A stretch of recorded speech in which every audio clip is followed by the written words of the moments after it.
Bienvenue pour l'épisode numéro 3 de la saison 2, qui s'intitule L'art de raconter. Ah oui, c'est bon. J'ai mon chauffage qui tourne juste à côté. J'ai ma chaudière qui peut s'allumer aussi à tout moment. Donc si vous entendez des bruits bizarres, c'est normal. Tout va bien. Cet épisode va se dérouler en 3 parties. La première raconte une histoire que tu adores raconter, même anodine, même 1000 fois dite. Ok. La seconde partie, est-ce qu'on se découvre vraiment en racontant ou en écoutant la réaction de l'autre? Et enfin, tu crois que certaines histoires ont une âme propre qui cherche juste une bouche pour être racontée? Ok, c'est particulier. Allons-y pour la première partie.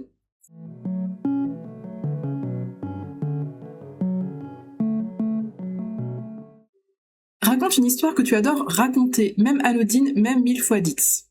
Alors j'ai pensé pas longtemps. Il y a quelques semaines, en lisant du coup ces thèmes, quand j'ai lu le fait de devoir raconter une histoire à l'épisode 3, je me suis dit, oulala Megan, qu'est-ce que tu pourras bien raconter? Et peu de temps après, quelques minutes après, je sais plus pourquoi, je pensais à 2-3 choses. Et je me suis dit, ouais, c'est marrant, le jour où j'ai vu la lumière, dans le sens où j'ai failli mourir. Je sais pas pourquoi j'ai pensé à ça. À la base, c'était une blague. Et après, je me suis dit, ah, mais putain, mais j'avoue, ça m'est arrivé. Donc, même si moi, je m'en suis pas rendu compte. Donc, pour moi, non, je n'ai pas frôlé la mort, mais d'un point de vue extérieur, si, on peut dire que j'ai frôlé la mort. Peut-être même plusieurs fois. En tout cas, une fois, c'est sûr. Une fois, c'est sûr. Donc, je vais raconter cette histoire-là. Donc, je peux pas vraiment dire que c'est je peux pas vraiment dire que c'est une histoire que j'adore raconter. À vrai dire, je la raconte pas. J'ai dû en parler peut-être 1 ou 2 fois parce que ça me vient pas à l'esprit en fait. Du coup, je vais vous la raconter. Voilà. En plus, on approche de Noël, c'est parfait. On est en hiver, enfin on est bientôt en hiver. Alors cette histoire se déroule. C'était quand j'étais en école primaire, voire peut-être en maternelle, mais j'irai en école, je sais pas, j'en sais rien, à l'école du parc dans ma ville natale. Et en fait, je devais avoir entre 3-4 ans, je pense. Peut-être 5 ans, je peux pas vous dire, je n'en ai aucune idée. Le fait est que nous étions en hiver, qu'il y avait du gel, du givre, et que je revenais des cours de l'école avec ma maman. Je revenais de l'école avec ma maman, je pense que c'était le midi, c'était pas le soir, je pense que c'était pour le midi, pour manger le midi, parce qu'on habitait pas loin. Je n'ai aucun souvenir, en vrai. Je n'ai pas vraiment de souvenir, si ce n'est que on va pour rentrer, on est à un feu rouge.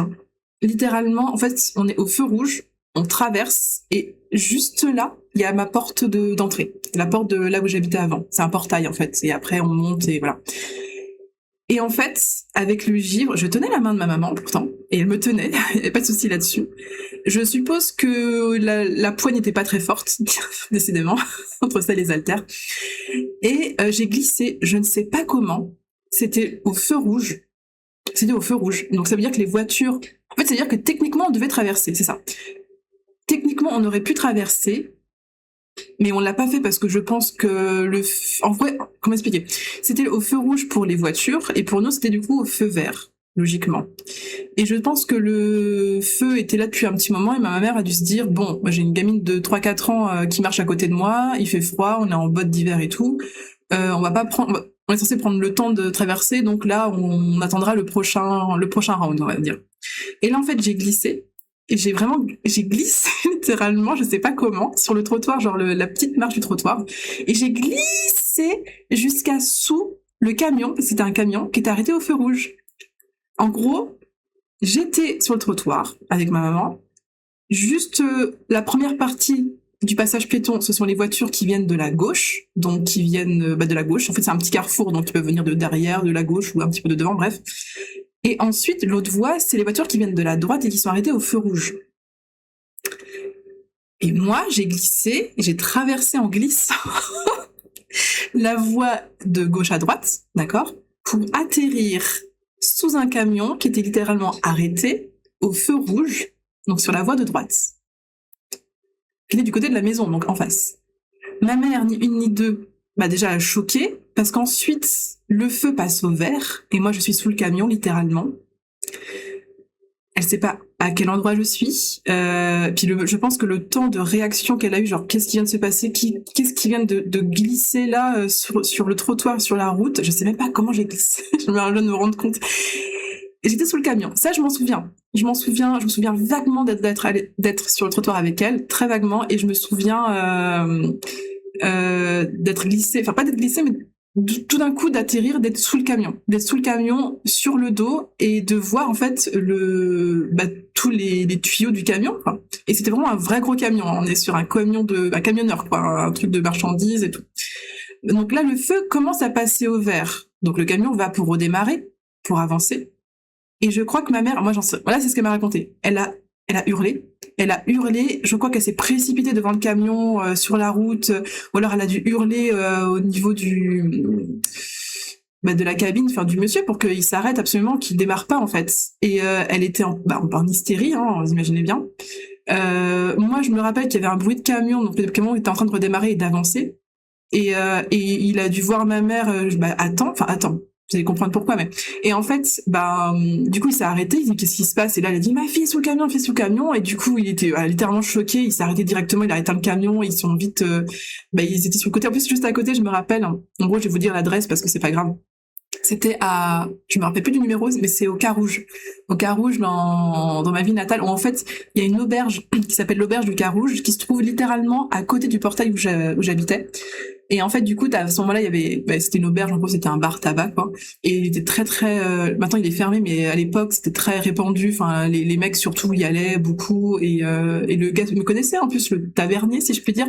Parce que du coup, souvent, j'achetais des chewing-gums là-bas avec 5 francs ou 10 francs, bref, je sais plus, quand j'étais gamine. Et en fait, du coup, les gens ont commencé à sortir de l'auberge, enfin de la taverne du Carouge. Dire qu'est-ce qui se passe, le camionneur qui se baisse, il se baisse pour essayer de me récupérer, et je veux dire qu'il se débarque. Et en fait, on m'a tiré, on est passé quasiment sous le camion pour me tirer du camion, de là où j'étais. Là, je m'en souviens plus, par contre. Je me souviens plus de ce qui se passe après. Je pense que c'est la cohue, ça gueule dans tous les sens, et des pleurs, et vraiment du gros stress de quelques personnes. Et ensuite, je monte du coup à l'appart avec ma mère. Enfin, ma mère me monte à l'appart avec elle. Et elle appelle mon père qui est pas dispo parce qu'il est en train de travailler, mais du coup elle lui raconte et tout. Enfin, elle avait besoin de se décharger. Bref, elle appelle un ami, etc., etc. Et elle me serre dans ses bras. Tu vois, j'avais du mal je m'extirpais pas trop. Tu vois, je sentais que je fallait que je reste près d'elle parce qu'elle était dans un état, elle était sous choc en fait, hein, littéralement. J'avais évidemment rien. Quand je dis évidemment, mais en fait, j'ai glissé sous le camion et dans mes souvenirs, j'étais vraiment au centre, au milieu du camion, donc entre les roues, et je dirais j'étais plutôt vers l'arrière du camion, mais je pourrais même pas confirmer. D'ailleurs c'est bizarre parce que techniquement s'il était arrêté, je sais pas comment j'ai fait pour glisser, ou alors il a redémarré. J'ai glissé pendant qu'il a redémarré, peut-être. C'est peut-être ça, hein. Peut-être que j'ai glissé sous le camion et le feu commençait à passer au vert. C'est peut-être un truc comme ça. Donc peut-être que j'ai vraiment échappé belle du coup, parce que s'il redémarrait, j'aurais pu glisser au moment où la roue arrivait. Bref, faudrait que je redemande à ma mère, mais j'ai pas très envie. Je pense que c'est pas un très bon souvenir pour elle, hein. Et le fait est que du coup, je crois que l'après-midi, dans tous les cas, j'ai pas eu école, tu vois. Enfin, il s'est passé un truc qui aurait pas dû se passer. Donc je pense que l'emploi du temps était chamboulé. Ça, j'ai un souvenir un petit peu de chamboulement au niveau des horaires. Je fais, tiens, c'est bizarre. Je suis censée aller à l'école, mais je n'y vais pas. Enfin, il y avait un truc comme ça. Et après, on est redescendu, du coup, à la taverne, parce que du coup, le camionneur s'était garé après coup. Et il est allé à la taverne, en fait c'est le bar, hein. Il est allé au bar et je crois qu'il a bu un verre parce que il était sous le choc aussi de se dire que j'aurais pu écraser une gamine et tout. Enfin, bref. Et du coup, j'y suis allée, ma mère était là, elle l'a remercié encore à nouveau et lui, il dit y a pas de problème. Et puis il me regardait en mode c'est bon, elle va bien, ok ça va. Puis moi j'étais en mode je comprenais pas ce qui se passait en fait. J'étais en mode, elle a eu très peur, il s'est passé un truc, j'aurais pu être écrasée. J'avoue que j'ai vu le camion d'en dessous. Bon, voilà, j'avais pas l'âge de vraiment, en tout cas, me rendre compte de ce qui s'était passé. Voilà. Je rigole, mais la petite maman qui a dû vivre une tragédie, et pas que, d'ailleurs, elle en a vécu d'autres avec mon père pour d'autres raisons. Bref, je vais pas exposer là, c'est pas mon histoire. Mais elle a bien flippé, ouais, elle a bien flippé là. Enfin, je suppose. En tout cas, quand elle me racontait à chaque fois, elle était vraiment pas bien. Donc Donc voilà pour l'histoire que j'adore raconter, pas forcément, mais et pour l'anecdote bien plus légère parce que je m'en suis souvenue aussi sur pareil le chemin du retour de l'école primaire. Il y a une grande allée, bref. Deux petites choses. Il y en a une où en fait il y avait à l'époque beaucoup j'appelle ça des cerisiers en fleurs, mais c'est peut-être pas des cerisiers, en tout cas des gros arbres avec des grosses pétales roses, des grosses fleurs roses magnifiques. Et je m'amusais constamment, enfin très fréquemment en gros, je demandais à mon père, je crois, pour qu'il me porte quand c'est lui qui me ramenait, ou peut-être ma mère de le faire pour moi. Je demandais à chaque fois de casser une petite branche, parce que je trouvais ces fleurs trop belles. C'est même pas des fleurs, c'est une sorte de bouquet de feuilles roses, je sais pas trop. Il y avait que des pétales, sinon je comprends pas comment était l'arbre, j'avoue.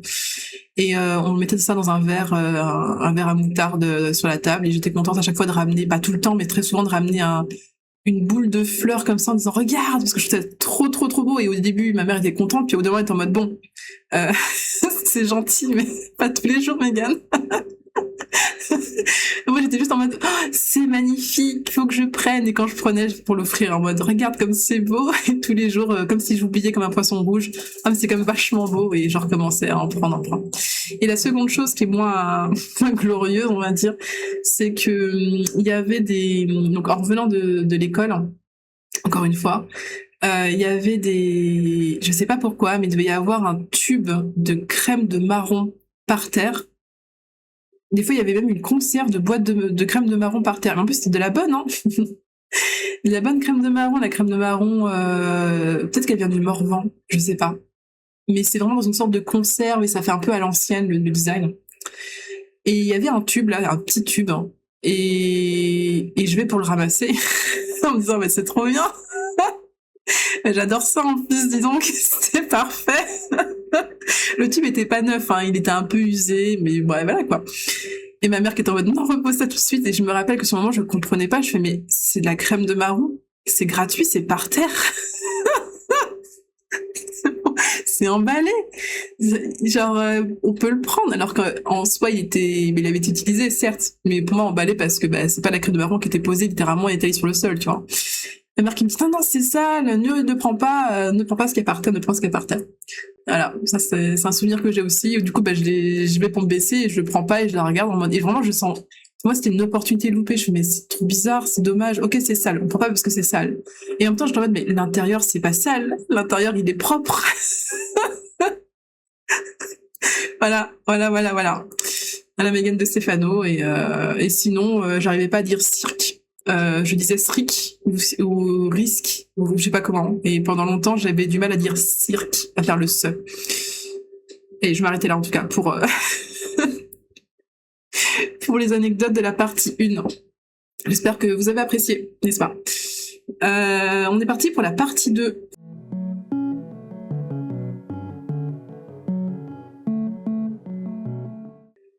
Partie 2 donc, est-ce qu'on se découvre vraiment en racontant ou en écoutant la réaction de l'autre? Ah. Alors, là comme ça, j'ai réfléchi un tout petit peu et je me dis que déjà j'ai chaud. Ça y est, j'ai chaud. J'ai grave chaud. Je vais transpirer, vraiment là. Purée, comme quoi. Pardon. Donc du coup, la première chose, c'est que je pense qu'on se découvre vraiment en racontant. Peu importe la réaction de l'autre. La preuve, par exemple, moi je me découvre, enfin, dans le sens, je me dévoile, j'ouvre le kawaii en deux et je suis à poil en dessous, bref, je montre ma vulnérabilité en racontant. Je suis sur un podcast, j'ai pas la réaction des gens, j'ai aucun retour, oui, j'ai aucun retour actuellement, par exemple, si ce n'est a posteriori ma pote ou ma cousine sur certains trucs, tu vois, et encore. Donc j'ai pas de retour et pourtant je me dévoile. Je me découvre aussi parce que du coup en racontant je me rends compte que ah oui il y avait ça, putain j'arrive à dire cette chose-là, etc. Donc pour moi c'est ça. En écoutant la réaction de l'autre, pas forcément. En revanche, ça permet de comprendre un peu plus qui on est, pourquoi pas, et surtout de mettre à jour la relation. Donc par exemple encore une fois. Tiens, voilà. Par exemple, je raconte l'histoire que je vous ai racontée, la partie 1. je la raconte. Donc moi, je me mets à nu, je me dis bon bah voilà, j'ai failli entre guillemets mourir. En tout cas, ma mère le pense sincèrement. Moi, je m'en suis pas rendu compte. J'explique aussi un peu à ma façon. J'en rigole parce que ben j'ai pas de traumatisme là-dessus. En tout cas, j'ai pas l'impression d'en avoir. Je suis plutôt légère sur la scène, sur l'histoire, mais j'avoue que si quelqu'un d'autre me l'avait raconté, peut-être que j'aurais été en mode ah oui quand même c'est chaud, tu vois. Ok. Et en fait, les réactions en face, ça pourrait être par exemple, je sais pas. Une personne qui va rire en face. Genre, ah oui, parce que je rigole, et en fait, elle va juste partager cette émotion que j'ai, et dire putain, c'est dingue, et en même temps, dire putain, c'est drôle, parce qu'en fait, elle trouve ça drôle, tu vois, comme quand tu racontes après coup une journée de merde que t'as eue, sur le moment, t'as pleuré, mais quand tu le racontes, tu ris, et du coup, en face, les gens rient aussi, parce que, bah, après coup, c'est drôle. Pourquoi pas? Parce qu'il n'y a pas eu mort d'homme, parce qu'il n'y a pas eu de blessé, parce que voilà. Ou alors parce que ça a été, la blessure s'est résorbée depuis, et ton coup, tout va bien. Donc là, en fait, tu vas pas forcément, tu vas peut-être juste créer un lien avec la personne en face. Alors putain, elle rit sincèrement de mon histoire parce que je ris aussi. On se comprend, on est sur la même longueur d'onde, c'est agréable, je suis détendue, on passe un bon moment, un échange doux. Ensuite, deuxième réaction, par exemple, ça pourrait être la réaction de la personne qui a très très peur. Par exemple, une dame m'écoute, ou un monsieur, et en fait, cette dame, par exemple, elle est mère de 2 enfants, et du coup, elle imagine la scène en tant que mère de famille, et ça la traumatise presque, tu vois, de se dire, mais ce serait horrible. En fait, elle compatit non pas du coup à moi, fortement, mais beaucoup plus à ma mère, parce qu'elle se voit en elle.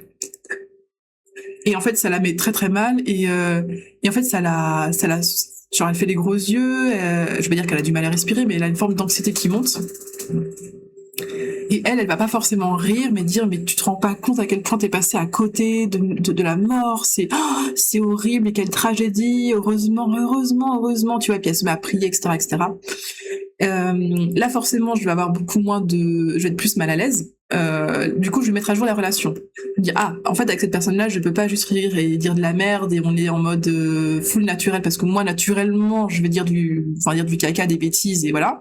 Non, je suis face à une personne qui, sur ce type de sujet, en tout cas, va être plus, entre guillemets, mature, plus, entre guillemets, adulte et va être plus, avoir plus une réflexion de parents et de parents responsables, mais elle va être plus dans la peur, dans la crainte et dans l'anxiété que dans la décontraction parce que c'est quand même un événement passé, tu vois. Donc elle va le vivre presque actuellement. Elle va le vivre et se mettre à la place d'eux et voilà ses réactions. Et donc du coup, je vais être beaucoup moins à l'aise. Et en fait, je vais être plus sur mes gardes. Dans le sens, ok, je peux pas raconter tout ce que je veux. Je peux pas tout lui raconter. Globalement, faut que je fasse gaffe à ce genre de domaine de discussion. Voilà. Et enfin, pardon, troisième réaction, qu'est-ce que ça pourrait être, par exemple une personne qui trouve pas du tout ça drôle. Ouais, par exemple, une personne qui va pas du tout trouver ça drôle et qui va dire, enfin, je dis n'importe quoi.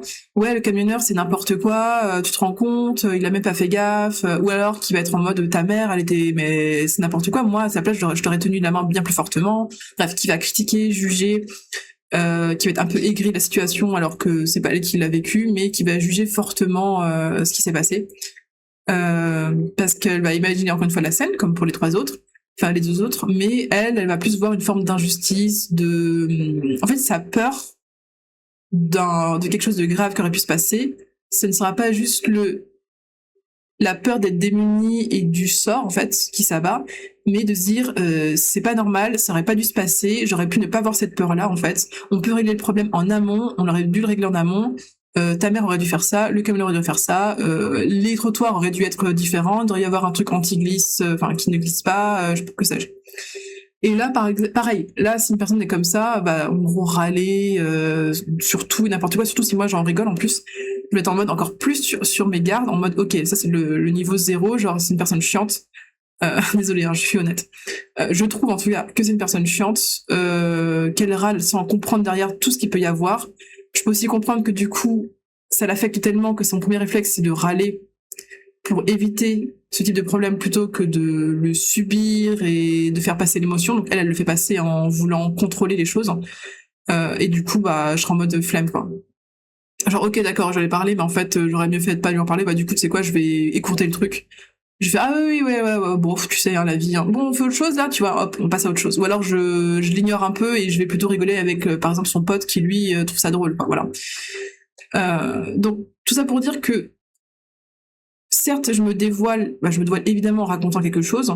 Je prends le risque aussi de la réaction en face. Est-ce qu'on va rigoler avec moi? Est-ce qu'on va être à l'aise? Est-ce qu'on va m'écouter, me comprendre? Est-ce qu'on va me juger? Mais en fait, le problème, c'est pas ensuite d'encaisser, enfin si un petit peu, mais c'est pas vraiment d'encaisser la réaction, parce qu'elle peut être surprenante d'ailleurs. C'est surtout de réagir comme il faut face à la réaction. Comme d'hab, je dis toujours le plus important, enfin le nerf de la guerre, on va dire, c'est la réaction. C'est votre réaction. Celle des autres, c'est leur nerf de la guerre à eux, tu vois. Le vôtre, c'est uniquement votre réaction. Donc vous racontez le truc, ok, très bien, votre action. En face, il y a une réaction. Comment vous réagissez face à la réaction du gars qui est en face, du coup. Et là, pareil, le but c'est de pas se laisser soumettre, donc de pas se dire, genre tu rigoles et tout d'un coup le mec en face, par exemple, il est pas content ou il est triste. Tu vas dire, oh non, j'aurais peut-être pas dû rire, merde. Et là, du coup, tu vas commencer à changer de la perception de ton histoire et à te dire, en fait, tu en as peur, tu es triste de mon histoire. J'avoue que moi aussi, je devrais être triste de mon histoire. Non, en fait. Ou d'être en colère de mon histoire. Non. À la base, t'en rigoles, c'est tout. Tu peux prendre en compte les émotions des autres, dire, ah putain, tu le vois comme ça, ah j'avoue, ah putain merde, c'est grave, j'avoue. Mais tu gardes quand même ton côté de base où c'est quand même drôle. À la base, je trouve ça drôle. Mais je comprends qu'effectivement, on puisse trouver ça flippant ou effectivement, j'avoue, les trottoirs, ah, c'était pas dingue à l'époque, mais bon, heureusement maintenant ça va mieux, tu vois. Voilà. Tu peux prendre en compte sans forcément supprimer ta réaction première ou supprimer ce à quoi tu penses au fond de toi pour de vrai, tu vois. Tu peux l'enrichir, mais je te déconseille en tout cas de supprimer. Parce que souvent, tu supprimes du coup qui tu es vraiment. Tu supprimes le comportement que tu as réellement, ton comportement naturel, qui du coup est aligné avec ton âme. Donc, et c'est comme ça qu'après, on a des gens qui, en fait, étaient peut-être très joyeux quand ils étaient gamins, et en grandissant, le sont de moins en moins parce qu'ils sont entourés de gens qui ne trouvent pas ça drôle, qui considèrent que rire, c'est enfantin, ou etc. Et qui ensuite, quand ils voient des gens qui rient de tout, vont eux-mêmes reproduire le schéma en se disant ces personnes-là sont des enfants, ces personnes-là ne riez tant que vous pouvez, parce que plus tard vous verrez que c'est pas drôle, parce qu'en fait ils étaient comme ça avant, ils se sont fait éteindre par d'autres gens, ils ont accepté de se faire éteindre aussi, et aujourd'hui ils sont éteints donc, et du coup ils râlent entre guillemets en voyant des gens qui sont allumés. Donc ma métaphore elle est bizarre, parce qu'en fait ils sont frustrés de ça. Parce qu'ils sont frustrés de ça. Ils sont frustrés que des gens qui peuvent rire dans la rue comme ça. Ils sont frustrés que des gens aussi, ça arrive, ça je l'entends assez aussi souvent, que des gens s'embrassent dans la rue, que des couples font se font des petits câlins ou sont un peu cheesy dans la rue. Tu vois, je parle pas d'une grosse galoche évidemment, mais voilà. Et ça les énerve, tu vois, ça les frustre en fait, littéralement. Et du coup, ils sont en mode arrêtez, c'est chiant, oh là là, ces gens-là, tu vois. En fait, ils sont aigris, c'est comme ça qu'on dit, ils sont aigris. C'est qu'en fait, ils aimeraient ça, ou ils savent qu'ils en ont envie, ou alors ils pensent qu'ils n'en veulent pas, mais en fait, ils en veulent au fond d'eux-mêmes, ils le veulent, évidemment. Ou ils l'ont voulu par le passé, et puis ils ont dit non, finalement, c'est pas pour moi, alors qu'en fait, si. Et quand ils voient, finalement, ce qu'ils désirent, sachant qu'en plus, c'est eux-mêmes qui se sont autorisés à ne plus vouloir ça, je sais pas comment dire, qui se sont interdits plutôt à vouloir cette chose-là, à le vivre, bah tu m'étonnes qu'ils sont aigris. Genre, tu m'étonnes, ce sont eux-mêmes les bourreaux, enfin leurs bourreaux, enfin ils sont leurs propres bourreaux, ils s'en rendent plus ou moins compte, en tout cas inconsciemment ils le savent, c'est bizarre de dire ça comme ça, mais voilà. Et il ne peut y avoir que de la entre guillemets, de la méchanceté qui sort. C'est normal. C'est pas excusable, mais c'est normal, c'est logique. C'est pas pour tout, mais globalement, pour beaucoup de choses. Je m'éloigne, hein, je crois. Mais donc voilà. Écouter la réaction de l'autre, pour moi, ça va être surtout bien prendre en compte la situation pour pouvoir au mieux réagir. Plus tu écoutes l'autre correctement, plus tu fais un état des lieux de ce qui se passe, tu fais OK, et comment est-ce que je vais réagir au mieux après. Après, tu réfléchis comment est-ce que je peux réagir. Est-ce que j'ai bien compris l'autre, et sinon, tant pis, comment je réagis, quoi. Donc pour moi, c'est pas vraiment se dévoiler. En revanche, réagir, donc, c'est se dévoiler aussi. En fait, toutes les actions que tu mets en place, pour moi, tu te dévoiles. Parce qu'en fait, tu fais un pas vers l'autre. Donc, que ce soit l'action de raconter une histoire, l'action, la réaction de réagir face à l'histoire de l'autre, par exemple. Toutes tes actions, tu te rends vulnérable, tu montes ta vulnérabilité. C'est pour ça que les gens qui sont trop passifs, beaucoup trop passifs, qui encaissent, mais qui n'osent rien dire, ils veulent pas montrer leur vulnérabilité. En fait, ils sont vulnérables dans le sens où ils prennent cher et ils mettent pas de barrière, mais ils ne sont pas du tout vulnérables dans le sens où ils ne montrent pas leur vulnérabilité. Ils n'osent pas dire ce qu'ils pensent, ce qu'ils ressentent, comment ils sont. Ils n'osent pas le partager. Tu vois ?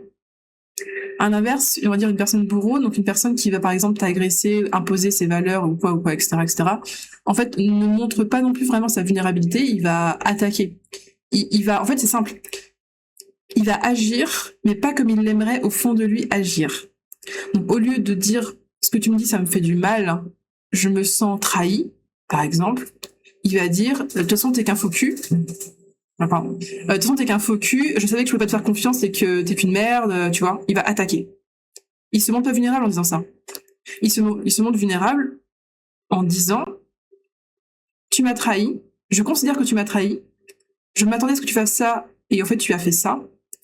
Je n'ai plus confiance en toi actuellement, je me sens mal, j'ai honte de moi-même, tu vois. Là, tu te montres vulnérable. Et là, tu gagnes en force.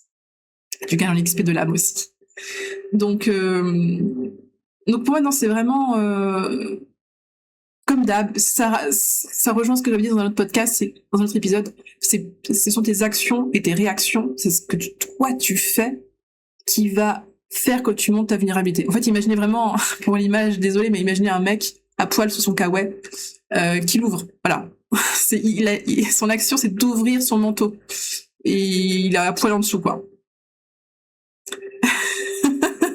Ou une meuf, comme vous voulez. Et en fait, le but, c'est qu'il se fortifie. S'il reste constamment sous son manteau, son corps va pas se fortifier à l'environnement, en fait. Son corps va être fragile en dessous constamment parce que son corps ne va jamais être en contact avec l'extérieur. Parce qu'il le cache. Et les gens ne sauront pas comment est son corps, d'ailleurs. Alors que s'il le montre, de manière métaphorique, évidemment, il va se prendre des coups de vent, il va se prendre les regards des autres aussi, il va se prendre des coups des feuilles qui volaient en automne et il va se les prendre en pleine gueule, tu vois. Il va se prendre la pluie, il va se prendre le soleil en fait. Et ça, le fait est que son corps va se dire ah putain, ok.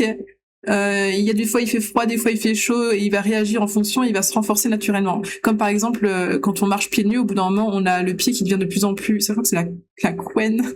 Je sais pas comment on appelle ça, mais il y a la peau qui se durcit au niveau du pied, au niveau du talon notamment, et comme ça on peut de mieux en mieux marcher sur de l'herbe, le sol, les cailloux, etc. Tu vois, le corps se renforce naturellement, et c'est pareil avec la vulnérabilité. Au début, ça fait mal, au début, on prend cher, au début, on saigne potentiellement. On prend le temps de guérir, hop, on arrête d'ouvrir son kawaii, on prend le temps de guérir, et ensuite, on peut à nouveau ouvrir et voir ce que ça donne, quoi. Voilà. Et souvent, quand tu ouvres, la métaphore peut aller très loin. Mais du coup, quand t'es bien, quand t'es à l'aise avec ça, bah, tu rencontres des gens et naturellement, tu vas ouvrir ton kawaii, tu mets ta poêle dessous. Et les gens, bah, la plupart du temps, t'en as des qui vont rire, t'en as des qui vont être outrés, et t'en as des qui vont être en colère de dire, mais c'est n'importe quoi d'être comme ça, c'est pas sain, dans la société, on n'a pas le droit d'être comme ça, d'être à ce point, je sais pas, honnête, par exemple, ou d'être à ce point, extraverti ou excentrique ou que sais-je. Voilà, parce que eux, ils sont habitués à avoir leur kawaii fermé et voir un corps nu, ça les choque, alors que c'est totalement naturel, et qu'ils en ont un aussi, et qu'ils se le cachent aussi à eux-mêmes, en le cachant aux autres.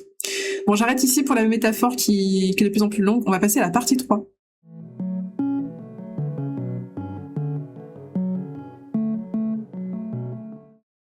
Alors, tu crois que certaines histoires ont une âme propre, qui cherche juste une bouche pour être racontée, point d'interrogation. Alors, j'ai pas compris. Voilà, je tiens à vous le dire, donc je vais relire. Est-ce que je crois que certaines histoires ont une âme propre, qui cherche juste une bouche pour être racontée? Alors, oui et non. En vrai, j'en sais rien. En soi, la question, j'en sais rien. Cependant, ça me fait penser à quelque chose, vu qu'on est sur la partie spirituelle. J'avais parlé déjà auparavant du fait que dans d'autres épisodes, pardon, que ça m'est arrivé quelquefois, en tout cas je m'en rappelle, je dors, littéralement je dors, je fais un rêve, pas très joyeux, hein. Même un cauchemar où en fait il est censé y avoir un mort ou deux, donc c'est plutôt un cauchemar. Mais je ne ressens pas forcément la peur. En tout cas, je sais que ce n'est pas moi. En gros, ce n'est pas mon rêve, c'est le rêve de quelqu'un, enfin le cauchemar de quelqu'un. Et c'est très réaliste. Dans le sens où, c'est pas que c'est très réaliste, mais je sens que c'est une histoire vraie.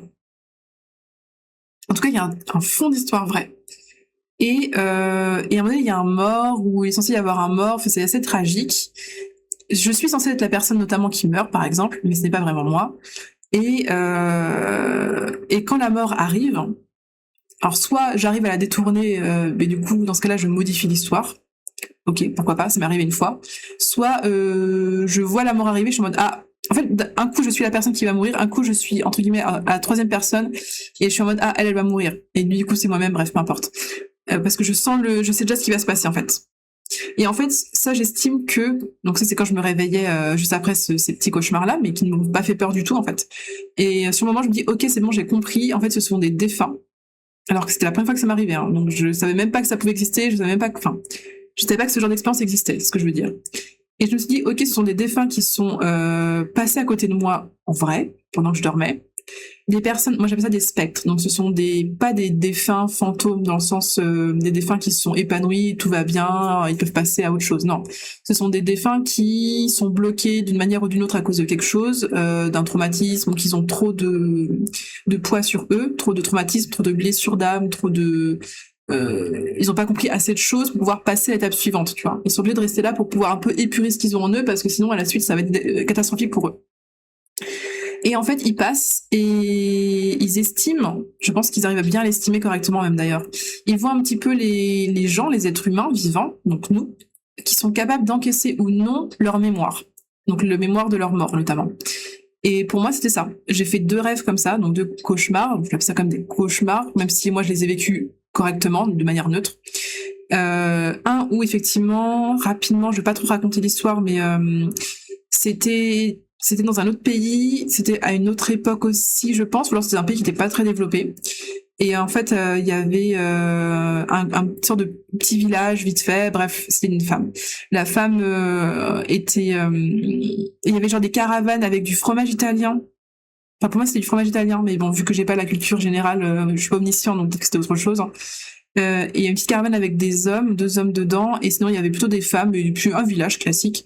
Et en fait, le mec de la caravane, qui du coup est un marchand itinérant, a dit à cette femme-là, donc le personnage principal de l'histoire, donc le défunt qui est sûrement venu me poser sa mémoire, m'a dit en gros, il faut que tu t'en ailles. Enfin, il faut pas que tu t'en ailles, mais genre, je te conseillerais de t'en aller plutôt, parce qu'en fait là, il y a des missionnaires, des mercenaires, je sais pas trop, des gens d'un autre pays qui viennent pour en gros coloniser. Ou pour la religion, peut-être que c'est pour la religion plutôt, je crois, pour répandre leur religion. Alors qui sait, j'en sais rien. Et il m'a dit, je te conseille de partir parce que du coup, ils viennent et en gros, si vous adhérez pas, en fait, ils vous considèrent déjà comme des hérétiques et si vous adhérez pas, en gros, vous allez mourir, quoi.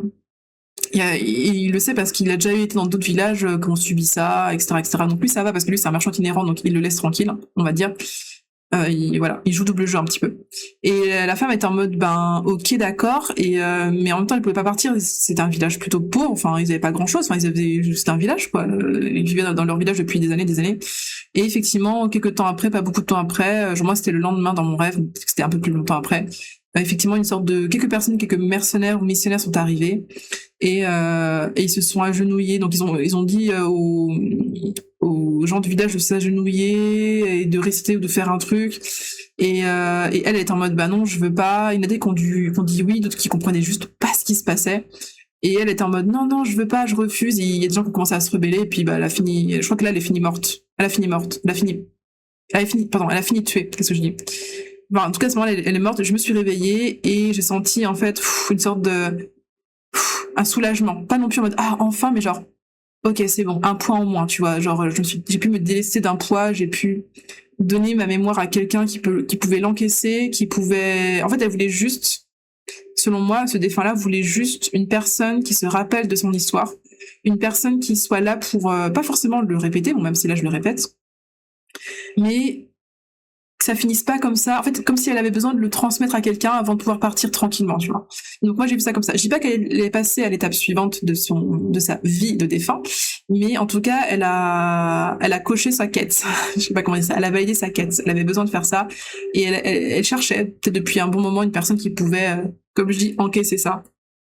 Et après, c'était moi. Voilà, à ce moment-là, c'était moi. Et vite fait, la seconde histoire, c'est un peu plus glauque, là. Hein. C'était pareil, une femme aussi, je pense. Mais il y avait aussi un homme. Enfin, c'est un délire, là, par contre. Hein. Et il y a une histoire de... Pour moi, c'était plutôt en Amérique, genre le Texas ou un truc du genre. Enfin, un coin un peu paumé en Amérique. Il y avait quand même des camions de dépannage. Donc, c'était pas non plus il y a très, très longtemps.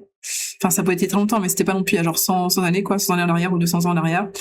Et il y avait un shérif, c'est pour ça que je pensais que c'était en Amérique. Et il y avait une forêt. Et en gros, l'idée c'est quoi? C'est plus un tueur en série pour le coup, ou un mec fou.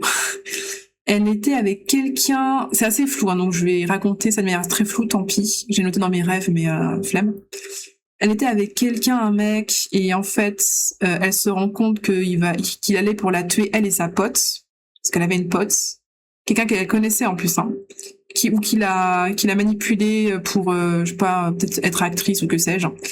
Et en fait, elle voit sa pote et elle dit à sa pote, il faut que t'appelles la police absolument là, il faut vraiment que tu l'appelles. Hein.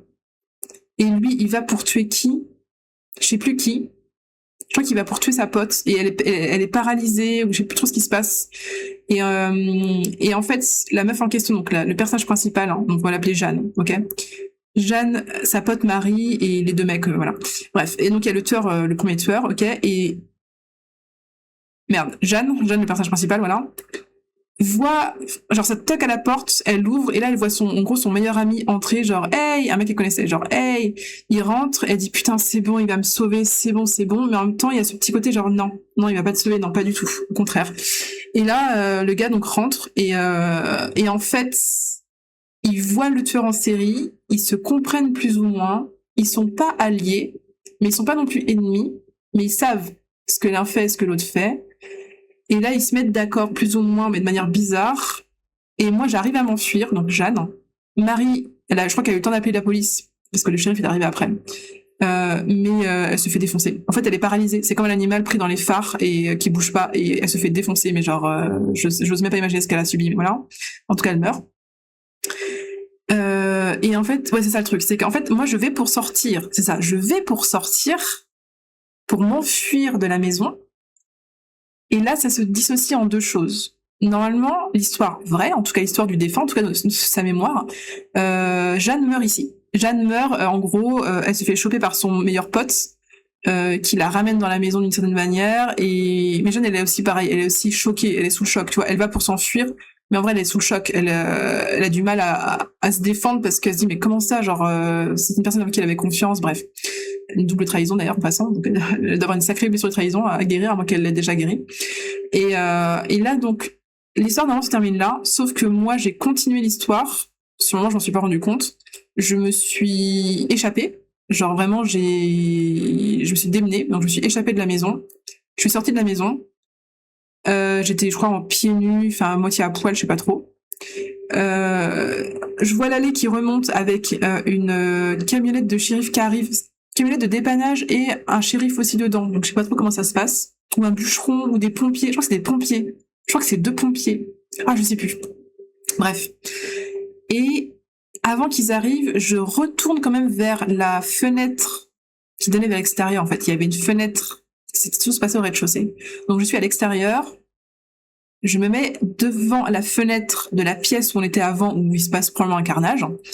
Et je hurle, j'appelle au téléphone, je sais pas ce que je fais, mais je hurle pour essayer en fait d'être un leurre, pour qu'ils ouvrent la fenêtre, qu'ils essayent de me choper, ou tu vois, qu'ils laissent du coup Marie tranquille pour qu'elle puisse s'échapper.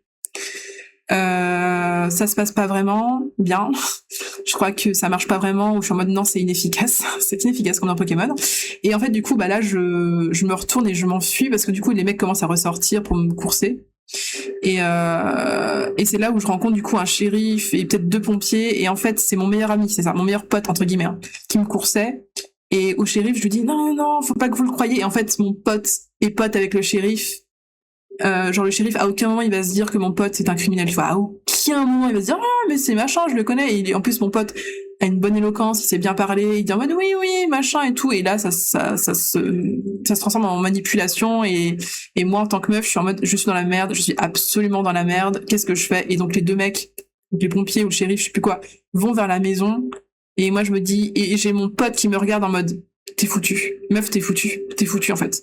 Et je me dis mais du coup faut que j'aille avec le shérif, si je reste dans l'allée là c'est foutu parce que du coup il y a mon pote qui reste avec moi qui va me tuer, bref. Et là je me réveille. Et dans mes souvenirs, donc dans mes vrais souvenirs à moi, je crois que j'étais en mode ok, elle est morte dans la maison, elle est morte dans la maison, le reste est faux. Mais je crois qu'en fait, peut-être qu'elle me disait elle est morte dans la maison, c'est peut-être ça, peut-être que j'ai mal compris le elle est morte dans la maison. Sur le moment, j'ai compris que c'était Jeanne qui était morte dans la maison. Genre, c'est moi qui ai changé le cours des choses dans mon rêve. Enfin, dans son rêve, du coup. Mais en fait, je pense qu'elle a dû me dire, elle est morte dans la maison, dans le sens, Marie est morte dans la maison. Et elle, c'est par contre, c'est ça. C'est ok, trahison et tout, horrible. Mais surtout, elle s'en voulait tellement d'avoir laissé Marie, parce que je ressentais tellement j'avais peur pour ma vie, c'est vrai, mais j'étais, surtout Marie, j'étais en mode, mais elle va se faire défoncer, en fait. Elle va se faire tuer et bien pire. Et elle ne bouge pas. J'ai beau lui dire de bouger. Je crois que j'avais crié à un moment donné. Je me démenais avec un des gars et je lui avais hurlé dessus à Marie pour qu'elle bouge, pour qu'elle fasse quelque chose. Et en fait, elle ne faisait rien. Elle était juste paralysée. Et pas droguée, hein, juste sous le choc. Je sais pas comment dire, genre qu'est-ce que je fais, soumise et tout. Je sais pas comment expliquer. Et en fait, je pense que c'est ce qu'a voulu surtout me transmettre du coup la défunte, de me dire elle est morte dans la maison, elle est morte dans la maison. Peut-être son corps a jamais été retrouvé, j'en sais rien. Je sais pas du tout comment ça. Voilà. Voilà pour expliquer un petit peu. Je crois qu'on est à 42 minutes.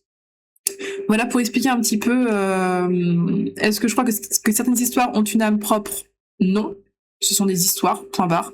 En revanche, que des histoires cherchent juste une bouche à être racontée, oui. Notamment les défunts qui ont besoin de raconter une histoire, ont besoin de la transmettre littéralement pour pouvoir passer à autre chose. Voilà. C'était... Voilà. Voilà, au début, j'en avais très peur. Hein. Je voyais des défunts passer dans mes rêves et en fait, je les voyais comme des spectres horribles, noirs, comme des monstres et je hurlais, je me cachais dans des meubles de cuisine en hauteur, je me cachais à l'intérieur et il passait à côté, il me voyait quand même, bref. Les premiers contacts étaient assez compliqués, là pour le coup c'était des vrais cauchemars où je me sentais vraiment pas bien du tout, j'avais des sueurs froides, hein, ça m'arrivait quelques fois, et au fur et à mesure, c'est comme si je comprenais, ce sont des défunts, tout va bien, ce sont des spectres, oui ils ont des soucis, mais en fait pas plus que d'autres, et plus j'ai contact avec ce genre de phénomène, plus j'ai contact avec ce genre d'expérience, oui, je veux dire de personnes, mais je sais pas comment expliquer, avec ces expériences en fait, plus que ces personnes. Et puis je me rends compte que même que les spectres sont pas forcément négatifs. Enfin, au contraire, ils sont bien plus sages qu'on imagine. Des fois, ils sont spectres entre guillemets parce qu'ils portent un ou deux trucs en eux. Qu'ils veulent partager, ils veulent absolument le partager et oui peut-être qu'ils vont du coup se défendre bec et ongles pour le partager à la bonne personne, tu vois, mais enfin j'ai la bonne personne ou les bonnes personnes, mais pour moi c'est pas des êtres malveillants. Pourtant je l'avais déjà dit, hein, pour moi aucun être n'est malveillant. On a tous une âme pure et bienveillante, là il y a aucun souci là-dessus. En revanche il y a des couches et des couches et des couches de blessures, de traumas, d'expériences négatives qu'on a vécues, qu'on n'a pas digérées, qui font que l'âme qui à la base veut dire par exemple je t'aime à quelqu'un, va passer par des couches de blessures, comme si les mots passaient à travers des couches de gras, de fluide, de pétrole, de ce que tu veux, et à la fin ça ressort en t'es qu'une merde quand même. Je veux dire mais comment on en est arrivé là? Comment est-ce que le je t'aime a pu se transformer en t'es qu'une merde quand même? Tu vois, c'est un peu le cliché dans les mangas ou même quand on est gamin, les mecs notamment, je crois, quand tu apprécies quelqu'un fortement et que t'arrives pas à lui dire les mots purement et simplement et que tu vas transformer ça en blague ou en pique ou en critique. Voilà. Là, on est sur un truc assez léger, mais ça peut être bien plus fort que ça. Et après, il y a tellement de couches et des couches et des couches et des couches que le mec ne sait même plus, en fait, ce qu'il y a dans son âme pure, tu vois. Il est perdu, il faut qu'il enlève les couches au fur et à mesure. Il est persuadé que c'est un monstre ou qu'il aime tuer des gens, par exemple, il peut être persuadé d'aimer tuer des gens, alors qu'en fait, ce sont juste des couches et des couches et des couches de trauma, etc. Et de cette vie-là, potentiellement, et surtout d'anciennes vies. Alors là, pour les retirer, c'est pour ça que entre plusieurs vies, il y a entre guillemets des phases de défunt. Donc il y a la mort, puis vie de défunt, et que du coup, c'est fait aussi pour épurer tout ce que tu n'as pas pu épurer dans ta vie, ou au moins épurer un maximum pour que quand tu passes à l'étape suivante, que tu sois pas juste un déchet en fait, parce que sinon autant te naître et te tuer directement, tu vois. Bon, je vais m'arrêter là pour cet épisode. J'ai encore une fois parlé vite. Sur ce, bah du coup 45 minutes, on est bon. Pas de tirage de cartes parce que la flemme. Bonne semaine à tous. Et cet épisode n'était pas forcément des plus joyeux, mais j'espère qu'il était intéressant. Donc à la semaine prochaine. Ciao.